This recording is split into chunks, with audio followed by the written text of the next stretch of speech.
Calcutta incident గురించి మీకు ఏమనిపించింది? ప్రతి ఒక్క వ్యవస్థ యొక్క ఫెయిల్యూర్. చేతులు వెనక్కి విరిచేసి, కాళ్ళు వెనక్కి విరిచేసి, ఎందుకు ఆ అమ్మాయి అంత దారుణంగా చంపేశారు చెప్పమని చెప్పండి. ప్రశ్నించడం ఏమని ప్రశ్నించింది? ఈ రోజు జరిగింది ఎంతో ఉంది, కానీ చేసిన వాళ్ళల్లో కనీసం కొంచెం కూడా మిల్లీగ్రామంత మానవత్వం కూడా ఎందుకు లేదు అనంటే, ఇంత ఘోరంగా ఇంత హేయంగా జరగడానికి గల కారణం ఏదైనా కానీ ఒక పర్సనల్ రివెంజ్ అనేది ఉంటేనే కదా. పర్సనల్ రివెంజ్ ఎవడుకుంది? ఎవడైతే అసలు ఎంత పెద్ద డ్రామా జరుగుతుందంటే, ద గ్రేట్ మమతా బెనర్జీ గారు కోల్కతా ఖాళీ అని పిలిపించుకున్నావు, కానీ నిస్సిగ్గుగా ఆవిడ చర్యలు ఉన్నాయంటే ఒక ఆడదయ్యి ఉంది. Hi guys, welcome to I dream. నా పేరు చాణక్య. ప్రజెంట్ దేశంలో అట్టుడుగుతున్న టాపిక్ ఏదైనా ఉందంటే అది కలకత్తాలో జరిగిన ఒక దుర్ఘటన. అదేంటో కాదు, ఆర్జేకర్ మెడికల్ కాలేజ్లో ఒక మెడికో తనని కూడా అత్యాచారం చేసి హత్య చేసిన దుర్ఘటనతో ఇప్పుడైతే ప్రజెంట్ చాలా హీట్ ఆఫ్ ద మూమెంట్ ఉంది. మరి వీటి గురించి మరి ప్రియా చౌదరి గారు కూడా ఏమంటారో ఆవిడని అడిగి తెలుసుకుందాం. నమస్తే మ్యామ్. నమస్తే. Welcome to I dream media. Thank you. And issue గురించి ఎక్కువగా మాట్లాడకూడదు అని అనుకుంటున్న ప్రతి ఒక్కసారి కలకత్తా ఇన్సిడెంట్ గురించి అయితే దీని గురించి మాట్లాడాలి, ప్రజలకు మాత్రం ఖచ్చితంగా తెలిసి తీరాలనే ఉద్దేశంతోనే మిమ్మల్ని కూడా తీసుకొని వచ్చి ఇక్కడ కూర్చోబెట్టి ఈ ఇన్సిడెంట్ గురించి మాట్లాడించాలనుకుంటున్నాం మేడం.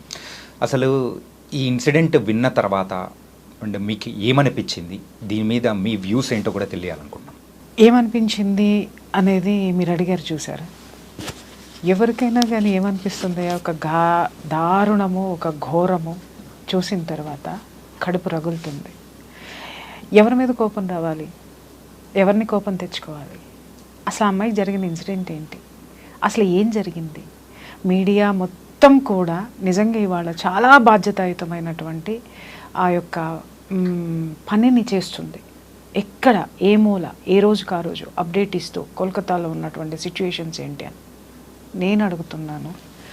ఈ ఇన్సిడెంట్ జరగడం భారతదేశంలో ఇదే మొదటిసారి కాదు.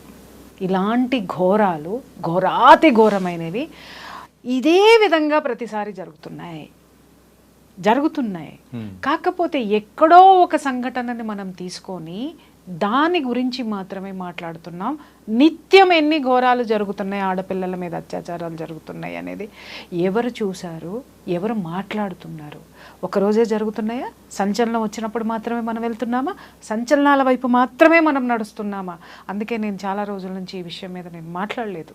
బికాజ్ ఎందుకంటే ఒక సంఘటన జరగడం లేదు, ప్రతి గంటకి జరుగుతుంది భారతదేశంలో యువతుల మీద అత్యాచారం అనేది. ఈరోజు వయోభేదం లేదు, వావి వరుసలు లేవు.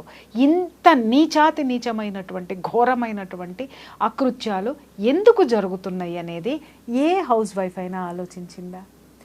ఏ ఒక్క గవర్నమెంట్ ఎంప్లాయీ అయినా ఆలోచించాడా? ఎక్కడ రిక్షా తొక్కుకునేటటువంటి కార్మికుడు ఆలోచించాడా? కర్షకుడు ఆలోచించాడా? శ్రామికుడు ఆలోచించాడా? ఎవరు ఆలోచించారు? ఆలోచించటం లేదు. మిస్టర్, ఆలోచిస్తే ఈ అత్యాచారాలు జరగవు. మీరు అనొచ్చు, ఆలోచించినంత మాత్రాన అత్యాచారాలు ఎలా ఆగిపోతాయండి అని. ఒక్కసారి సంఘటనలోకి వెళ్ళండి.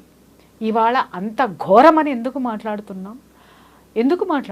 ఆమె మీద జరిగినటువంటిది ఒకరా, ఇద్దరా, 10 మందా? అయ్యో ఇంకేం జరిగింది?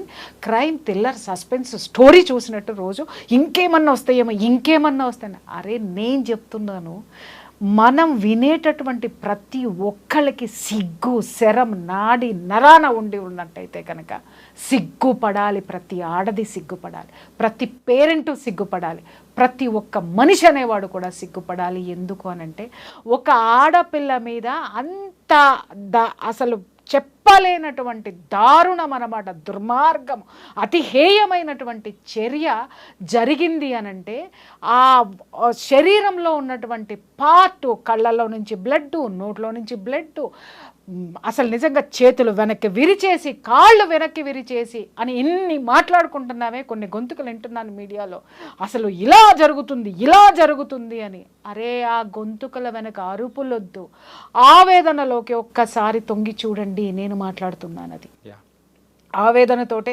నేను ఇన్ని రోజులు నోరెత్తలేదు. అంత పైశాచికంగా ఒక మనిషే చేశాడు. ఎవడా మనిషి? ఇవాళ మనం ఒకరోజు ఒక కానిస్టేబుల్ని బయటకు పట్టుకొని వచ్చారు, అదే వాడెవడు వాలంటరీ పోలీసింగ్ని పట్టుకొని వచ్చారు. ఆ తర్వాత 2 రోజులు గడిచిన తర్వాత ప్రిన్సిపల్ని అరెస్ట్ చేశారు. ఆ తర్వాత 2 రోజులు గడిచిన తర్వాత ఇంకెవరు వస్తారో అని సస్పెన్స్ థ్రిల్లర్ కింద మనం చూస్తున్నాము తప్ప, నేను చెప్తున్నాను అంత క్రూరము నీచము చేసింది ఒక మనిషే కదా. 10 మంది చేయని, ఒక్కళ్ళు చేయని, ఎంతమంది అయినా సరే చేయని హ్యూమన్ బీయింగ్ చేశాడు అక్కడ. కానీ వాడిలో హ్యుమానిటీ లేదు, చచ్చింది. ఏ చర్యల వల్ల చచ్చింది, ఎందుకంత దారుణంగా చచ్చింది అనేది ఎవడెంతమంది ఆలోచించాడు అది నాకు చెప్పండి. ఎలా చేశారు అని మాట్లాడుతున్నారు. అలా చెయ్యడానికి వాళ్ళలో అంత రాక్షసత్వం రావడానికి ఏ కారణమో, ఎవడు కారణం అంటే నువ్వు, నేను, మీడియా, భారతదేశంలో ఉన్నటువంటి పరిపాలనా వ్యవస్థ, రక్షణ వ్యవస్థ, పోలీసు యంత్రాంగం, ప్రతి ఒక్క వ్యవస్థ యొక్క ఫెయిల్యూర్ ఇది. ఎక్కడి నుంచి వచ్చింది అంత రాక్షసత్వం ఒక మనిషిలో?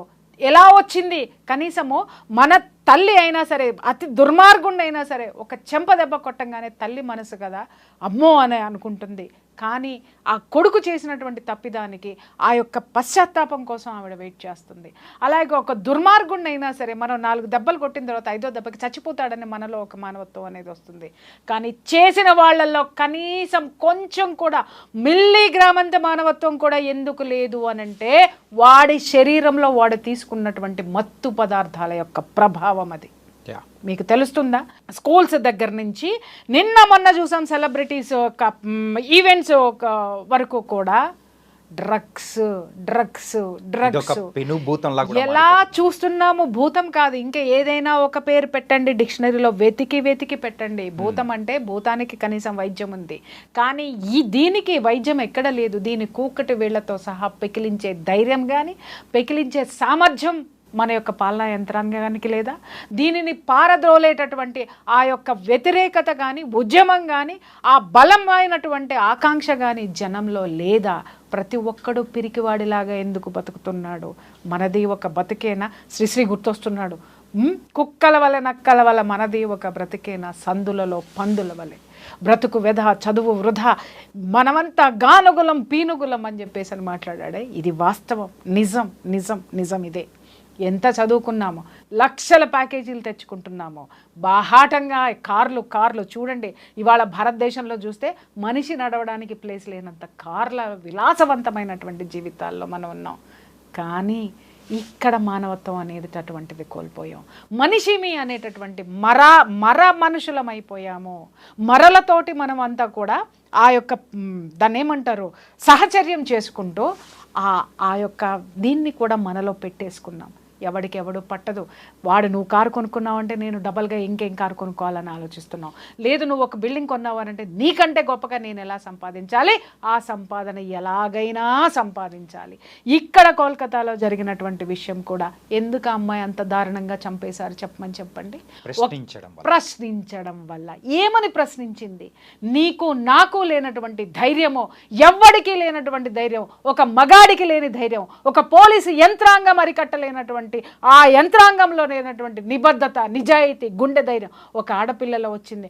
ఆ హాస్పిటల్లో జరిగేటటువంటి అకృత్యాలని క్వశ్చన్ చేసింది. ఏ అకృత్యాలు జరుగుతున్నాయి అక్కడ ఉన్నటువంటి ఆ ట్రైనీ డాక్టర్స్ తోటి? అక్కడ ఒక సెక్స్ రాకెట్ నడుస్తుందని విన్నాం. మాదక ద్రవ్యాలు, మత్తు పదార్థాలు భయంకరంగా అక్కడ బిజినెస్ జరుగుతుందని విన్నాం.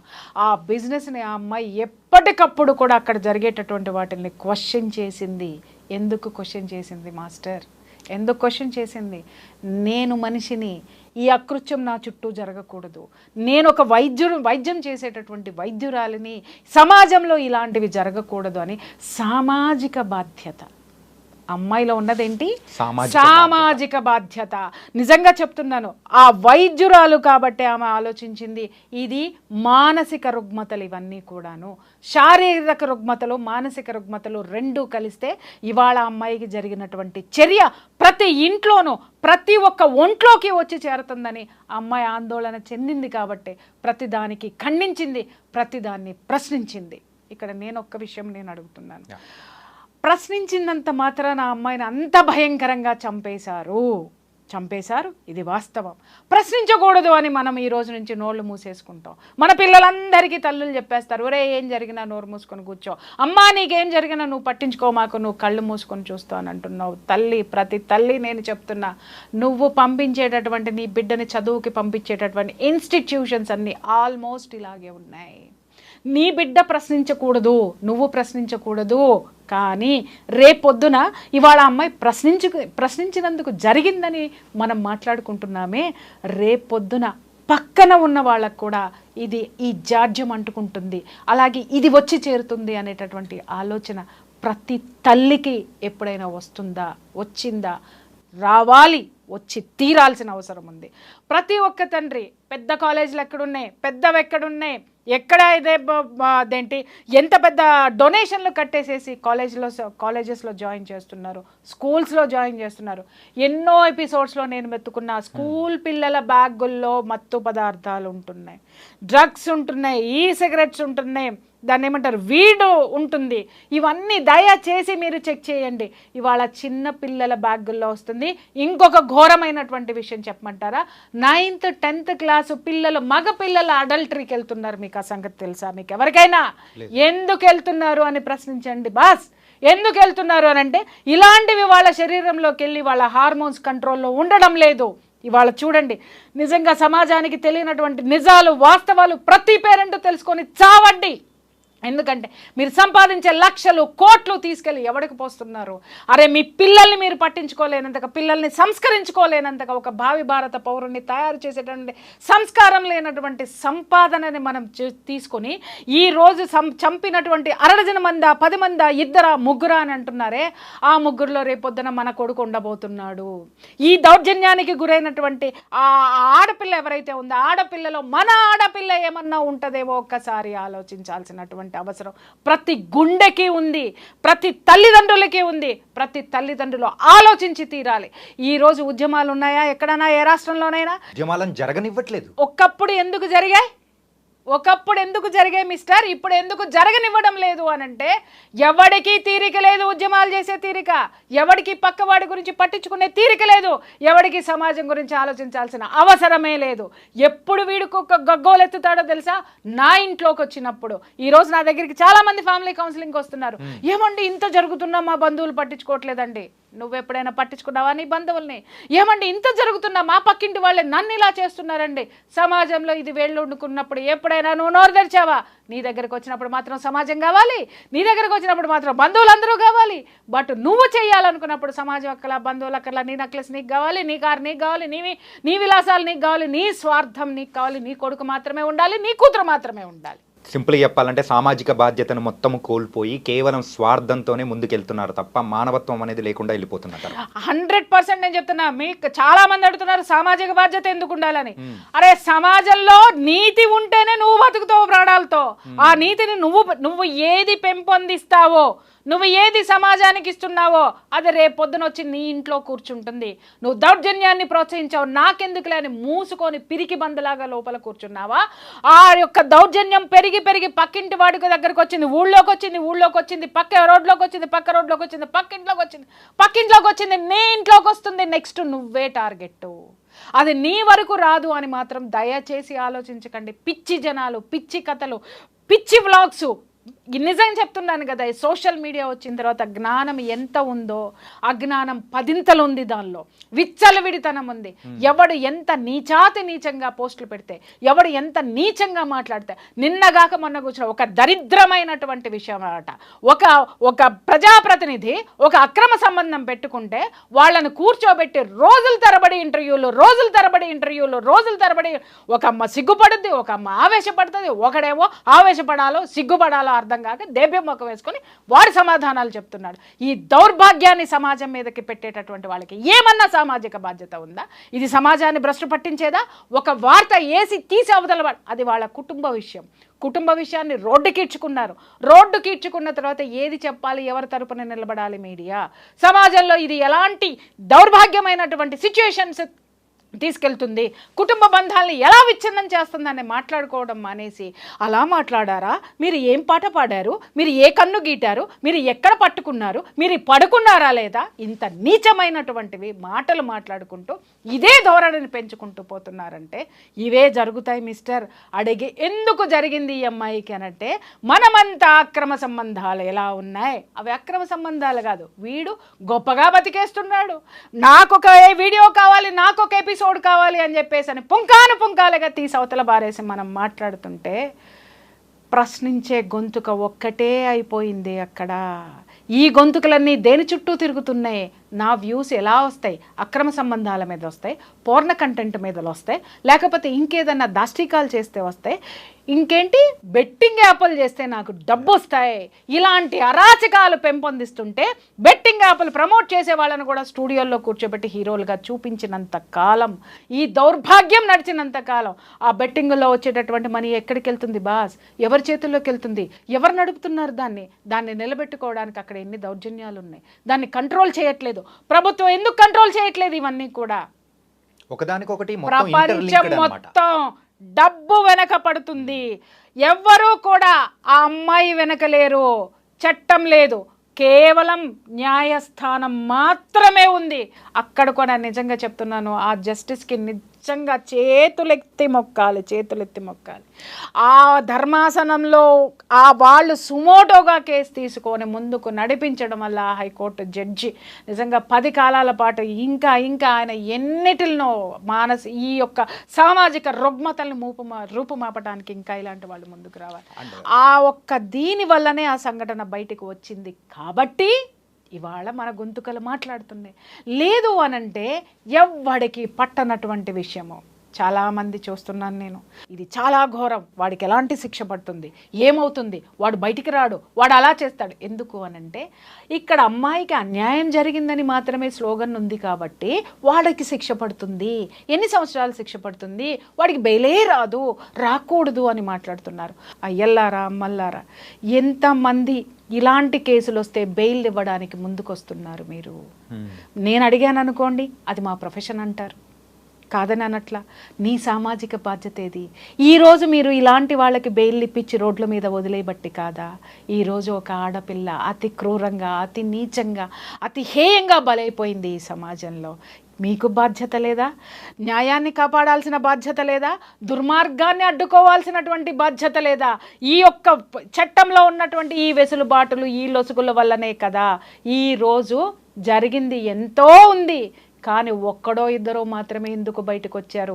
చట్టం కల్పించినటువంటి ఈ యొక్క వెసులుబాటు కాదా వాడు తప్పించుకోవడానికి? లొసుగులు కాదా వాడు తప్పించుకోవడానికి? ఆ లొసుగుల్ని సమాజానికి 1కి 10 సార్లు చెప్పేటటువంటి సో కాల్డ్ వాళ్ళు కాదా? చెప్పండి. కాపాడాల్సినటువంటి వాళ్ళు ఎటువైపు వాదన మనకి ఉండాలి? నేను ఇక్కడ ఎవరిని కించపరచడం లేదండి, మనోవేదనతోటి చెప్తున్నాను. ఏది డ్రగ్ ప్లడ్లర్స్ ఉన్నారు, వాళ్ళకి బెయిల్స్ ఇవ్వడంలో నంబర్ 1. ఆయన అడిగాను నేను, ఎందుకండి మీరు ఇలా వీళ్ళకి ఎందుకు ఇలా చేస్తున్నారు? ఇది మళ్ళీ సమాజంలోకి వీళ్ళని తీసుకురావడం వల్ల వాడు ఊరుకోడు, మళ్ళీ ఇదే బిజినెస్ చేస్తాడు. సమాజానికి చేటు కాదా? సమాజానికి మీరు చేస్తున్నటువంటి ఒక మైనస్ కాదా అని చెప్పేసి నేను అడిగితే ఎంత చక్కటి సమాధానం చెప్పారో. నవ్వాలో ఏడవాలో నాకు అర్థం కాలేదు. ఏంటి అని అంటే, మనం ఇవ్వకపోతే ఇంకొకళ్ళు ఇస్తారండి. ఏం సమాధానం చెప్పాలి చెప్పండి? సామాజిక బాధ్యత, న్యాయం వైపు ఉంచండి. ప్రతి ఒక్కడి వైపు న్యాయం ఉండాలి, కానీ మీకంటూ న్యాయం ఉండద్దా? మనస్సాక్షి ఉండద్దా? ప్రొఫెషన్ అని పట్టుకుపోతుంటే ఇవాళ డ్రగ్ అమ్మేటోడు కూడా ఒక పెద్ద ప్రొఫెషనలిస్ట్. ఆ వాడిని ఎందుకు మీరు తప్పు పడుతున్నారు? వాడికి శిక్ష పడుతుందని ఎందుకు చెప్తున్నారు? మరి వాడిని బయటికి తీసుకొచ్చే వాళ్ళు ఎవరు? వాళ్ళని కాపాడే రాజకీయ పార్టీలు, రాజకీయ నాయకులు. ఇవాళ మొత్తం అంతా కూడా కోల్కతాలో ఏం జరుగుతుంది? అసలు ఎంత పెద్ద డ్రామా జరుగుతుందంటే ద గ్రేట్ మమతా బెనర్జీ గారు, ఆవిడే హోంమంత్రి, ఆవిడే చీఫ్ మినిస్టర్, హోంమంత్రి, వైద్య శాఖ మంత్రి, ఆవిడ అదంటే ఒక సామెత ఉంది, ఉల్టా చోర్ కొత్వాల్కో డాటే అని. దొంగ పోలీసుని దొంగ అని చెప్పేసి అని వెనకబడి కొట్టినాడంట. ఆ విధంగా ఏమైపోయిందంటే ఈవిడ ముఖ్యమంత్రి సీట్లో కూర్చుంటేనో, లేకపోతే హోమ్ మినిస్టర్ సీట్లో కూర్చుంటానో, ఆరోగ్య శాఖ మంత్రి సీట్లో కూర్చుంటేనో ఎక్కడ ఈ విషయం మీద చర్యలు తీసుకోవాల్సి వస్తుందో, పొరపాటున న్యాయం చేయాల్సి వస్తుందో అనేది ఆ కుర్చీ గబక్కన దిగేసి రోడ్డు మీద పడిపోయి ఆవిడ ఉద్యమాలు చేస్తుంది. నాకు అర్థం కాక అడుగుతాను, మిస్టర్ దీదీ, కోల్కతా ఖాళీ అని పిలిపించుకున్నావు, కానీ కాగితపు ఖాళీ. నేను చెప్తున్నాను, నలుపు రంగు పూసుకున్నటువంటి అనైతికమైనటువంటి ఆ యొక్క పరిపాలన, అవినీతి పరిపాలన పూసుకున్నటువంటి, నలుపు రంగు పూసుకున్నటువంటి మనిషిగా ఈరోజు నువ్వు కనిపిస్తున్నావు జనాలందరికీ కూడా. రోడ్డు మీదకి ఎందుకు వస్తావు? చట్టం చేసేది నువ్వు, చట్ట సభలో నువ్వు ఉన్నావు, చట్ట సభకి ప్రాతినిధ్యం వహిస్తున్నటువంటి ముఖ్యమంత్రివి, రాష్ట్రాన్ని నువ్వు తలుచుకుంటే నువ్వు ఒక హోమ్ మినిస్టర్కి అత్యవసరమైనటువంటి చర్యలు తీసుకునేటటువంటి స్పెషల్ ఇవి ఉంటాయి, రైట్స్ ఉంటాయి. అసలు అవన్నీ ఎక్కడికి పోయినాయి? అవన్నీ వదిలేసేసి ఎంత తెలివిగా ఆవిడ రోడ్డు మీదకి వచ్చేసేసి ఎవరిని కాపాడుతుంది మిస్టర్? అండ్ ఇంకొక విషయం కూడా చెప్పాలి, ఎవరిని కాపాడుతుంది? ఇక్కడ నేరస్తుల్ని కాపాడడానికి సాక్షాత్తు ముఖ్యమంత్రి రోడ్డు మీదకి వచ్చి న్యాయం జరగాలి. అరే నువ్వే తల్లి న్యాయం చేయాల్సింది. కాల్చవతల పారేస్తావో, ఉరిశిక్ష వేస్తావో, న్యాయస్థానాలకి రిక్వెస్ట్ చేస్తావో, ఏం చేస్తావో చేయవలసినటువంటి నువ్వు ఎంత నిస్సిగ్గుగా ఆవిడ చర్యలు ఉన్నాయంటే, ఒక ఆడదయ్యి ఉండి నిజంగా సిగ్గుపడుతున్నాను నేనైతే మాత్రం. ఆవిడకి నిజంగా బంధం విలువ తెలియదా? లేకపోతే ఆవిడ తల్లి మాతృత్వం యొక్క విలువ ఆవిడకి తెలియదా? ఆవిడ అసలు ఒక ఆడదేనా అని నేను అడుగుతున్నాను. ఎందుకంటే ఎంతటి ఆడదానిలోనైనా ఒక మాతృత్వం అనేది ఉంటుంది. ఆ మాతృత్వపు ఛాయల్ని కూడా చంపుకొని తిరుగుతున్నటువంటి ఇలాంటి కోహనా మేధావులన్నీ పిలువబడేటటువంటి వీళ్ళని, పరిపాలకుల్ని మనం ఏమందామయ్యా? అండ్ ఇంకొకటి ఏంటంటే, సో మీరు ఇందాక రాజకీయ యాంగిల్ వరకు మీరు మాట్లాడారు కాబట్టి ఒకటి అడుగుతున్నా మేడం. ఇప్పుడు ఎప్పుడైతే ఇష్యూ అనేది కూడా, సో కోల్కతా వరకు ఆ పోలీసుల వరకు ఉన్న చర్యలు ఆ టైంలలో కూడా ఇంత హైప్ అనేది రాలేదు. ఎప్పుడైతే న్యాయస్థానం అనేది కూడా సిబిఐ వాళ్ళకి ఇచ్చిందో, దానిలో కొత్త వెలుగులు అనేది కూడా వస్తున్నాయి. అప్పుడు మీరు అన్నట్టు దీది అనేది కూడా వచ్చి ప్రొటెస్ట్ చేయడం అనేది కూడా మొదలుపెట్టింది. ఇలాంటి ప్రొటెస్ట్ నీట్గా శాంతియుతంగా జరుగుతున్న టైంలో ఆర్జే కర్ మరి ఆ హాస్పిటల్ ముందు చేస్తున్న ఆ జూనియర్ డాక్టర్లు కానీ సపోర్ట్ చేస్తున్న వాళ్ళ మీద సమ్ ఎక్స్ పర్సన్స్ ఎవరెవరో వచ్చి రిటర్న్లో దాడి చేయడం ఏంటి మేడం ఇది? నేను ఇక్కడ ఇందాకే చెప్పా, ఎవరు హోమ్ మినిస్టర్ ఎవరు, ముఖ్యమంత్రి ఎవరు, హోమ్ మినిస్టర్ ఎవరు, ఆరోగ్య శాఖ మంత్రి ఎవరు? ఇక్కడ ఈ కేసుకి సంబంధించినటువంటి 3 కీలకమైనటువంటి శాఖలు ఆవిడ దగ్గరే ఉన్నాయి. అకృత్యాలు జరుగుతున్నది మొత్తం, ఈ డ్రగ్స్ అమ్ముతున్నటువంటిది, ట్రాఫికింగ్ జరుగుతున్నటువంటిది, శాంతి భద్రతలకు సంబంధించినటువంటి అనైతికమైనటువంటి చర్యలు, ఇక్కడ శాంతి భద్రతల లోపం ఎక్కడ జరుగుతుంది? ఒక ఆసుపత్రిలో జరుగుతుంది. ఈ రెండిటిని మీద చర్యలు తీసుకోవాల్సిన పొజిషన్ ఎవరిది? ముఖ్యమంత్రిది. ఈ 3 ఆవిడే కాబట్టి ఆవిడ ఏం చేస్తుంది? అక్కడ ఉన్నటువంటి ఏవైతే ఇవి ఉన్నాయో, సాక్ష్యాధారాలు ఏవైతే ఉన్నాయో వాటిని నాశనం చేయడం. ఆవిడ రాష్ట్రాన్ని నాశనం పట్టించిందండి. సాక్ష్యాలని నాశనం చేయడం ఆవిడకొక లెక్క. భ్రష్టు పట్టించి అవతల పారేసింది. రేపొద్దున దేశానికి పట్టిన అతి దరిద్రమైనటువంటి లీడర్ ఎవరైనా ఉన్నారు అని అంటే ఈవిడొక్కటేనేమో. ఒక ఆడదానిగా నేను ఇన్ని మాట్లాడడం నిజంగా చెప్తున్నాను, సిగ్గుపడుతున్నాను. నేను ఒకటే మాట్లాడుతాను, అనొచ్చు ఆడదానివై ఉండి ఇట్లా మాట్లాడతామని. కేవలం నేను ఒకసారి నైటీల గురించి మాట్లాడినందుకు అబ్బో ఆడవాళ్ళందరూ నా మీద విపరీతంగా దాడి చేసేశారు. మరి నేను ఆడదాన్ని కాదా? నేనేం మాట్లాడాను? అందంగా ఉండండి అమ్మా, ఇలా ఎందుకుంటున్నారని మాట్లాడినందుకు మీకు కోపం వచ్చిందే. మరి ఒక ఆడపిల్లని కాళ్ళు విరిచి, కళ్ళు పీకి, ఈ విధంగా ఎముకలు విరగొట్టి, నుజ్జు చేసి ఇంత నీచమైనటువంటి చర్యకి పాల్పడడానికి, అక్కడ అకృత్యాలు అన్నీ జరగడానికి, అంత ఘోరమైన చర్య జరగడానికి నీళ్లు పోసి మొక్కని ఒక వటవృక్షంలో పెంచినది కూడా ఒక ఆడదే. ఆడదాన్ని వీళ్ళందరూ ఏం చేస్తున్నారని నేను అడుగుతున్నాను first. And post mortem report కూడా ఒకసారి చూస్తే నియర్లీ 14 దెబ్బలు, అంటే 14 రకాలమైన దెబ్బలు అనేది కూడా అమ్మాయి ఒంటి మీద కూడా ఉన్నాయి. ఇంత ఘోరంగా ఇంత హేయంగా జరగడానికి గల కారణం ఏదైనా కానీ ఒక పర్సనల్ రివెంజ్ అనేది ఉంటేనే కదా. అదే నేను ఇందాక నుంచి మాట్లాడింది అదే కదయ్యా. పర్సనల్ రివెంజ్ ఎవరికుంది? అక్కడ డ్రగ్స్ అమ్మేటోడుకు ఉంది. పర్సనల్ రివెంజ్ ఎవడుకుంది? అక్కడ ఆ సెక్స్ రాకెట్ నడిపేటటువంటి వాడికి ఉంది. పర్సనల్ రివెంజ్ ఎవడుకుంది? ఎవడైతే ప్రశంసబడుతున్నాడో వాడికి ఉంది. ఆ చుట్టూ ఉన్నటువంటి వాడు నడిపేటటువంటి వ్యవస్థలో ఉన్నటువంటి ప్రతి ఒక్కళ్ళకి కూడా గ్రడ్జి ఉంది. కాబట్టి వీళ్ళందరూ కలిసి పన్నినటువంటి పన్నాగంలో ఆవిడ బలి అయిపోయింది. ఆ అమ్మాయి బలి అయిపోయింది. ఈరోజు ఆ అమ్మాయి మనందరి కోసం పోరాడి చనిపోయింది. మనందరి కోసం ఈ సమాజం ఇలా ఉండకూడదు, ఈ సమాజం డ్రగ్స్ లేకుండా ఉండాలి, ఈ సమాజంలో ఆడపిల్లల్ని స్వంత లాభాల కోసం శారీరకంగా వాడుకుంటున్నారు, లైంగికంగా వాడుకుంటున్నారు అని చెప్పి ఎదిరించినటువంటి ధీర వీర వనిత ఆ పిల్లండి. మ్యామ్, న్యాయం జరుగుతుంది ఖచ్చితంగా. ఇంత పెద్ద అటెన్షన్ అనేది వచ్చింది, ప్రతి ఒక్కరు కూడా దీనికి న్యాయం జరగాలని వీ వాంట్ జస్టిస్ అంటూ ఉన్నారు. ఇదంతా బాగానే ఉంది. యాజ్ ఎ ఫ్యామిలీ కౌన్సిలర్గా సో మనం కూడా కొన్ని ఇలాంటి సమయంలో వింటూ ఉంటాం. సో కూతుర్ని పెంచడమే కాదు, కొడుకును కూడా పెంచడం అనేది కూడా మీరు నేర్పించాలి అని చెప్పేసి అంటూ ఉన్నారు. ఇలా కొడుకును పెంచేటప్పుడు సో తర్వాత తరానికి తల్లిదండ్రులు ఎలాంటి జాగ్రత్తలు చెప్పి పెంచితే బాగుంటుందని మీరు అంటారు? మీరు చెప్పండి. దిక్కుమాలినటువంటి కళ్ళు మూసుకుపోయినటువంటి ప్రేమలు తీసి పక్కన పెట్టండి. ఫస్ట్ తల్లిదండ్రులకి నేను చెప్తున్నాను, ఏమన్నా చావండి, నన్ను తిట్టుకున్నా నాకు ఫరక్ పడదు. ఒక్కటి మాత్రం చెప్తున్నాను, ఎవడైనా అమ్మ నీ కొడుకు డ్రింక్ చేస్తున్నాడనో, నీ కొడుకు సిగరెట్లు కాలుస్తున్నాడనో, నీ కొడుకు అమ్మాయిలకి లైన్ వేస్తున్నాడనో, లేదా నీ కొడుకు ప్రవర్తన బాగాలేదు లైంగికంగా వేధిస్తున్నాడని ఏ కన్న తల్లికైనా ఎవత్తైనా తీసుకెళ్ళి ఒక చిన్న కంప్లైంట్ ఇవ్వండి. ఆ తల్లి ఎట్లా రియాక్ట్ అవుతుందో మీ అమ్మాయిని అదుపులో పెట్టుకోండి. మావాడు మగాడు సిగరెట్లు కాలుస్తాడు, మావాడు పలానా వాడు ఇది కాలుస్తాడు, మావాడు చేస్తాడు, ఇలాంటి మనస్తత్వం ఉన్న వాళ్ళని తంతే. అలాగే తల్లుల్ని నేను కించపరుస్తున్నానని అనుకోకండి.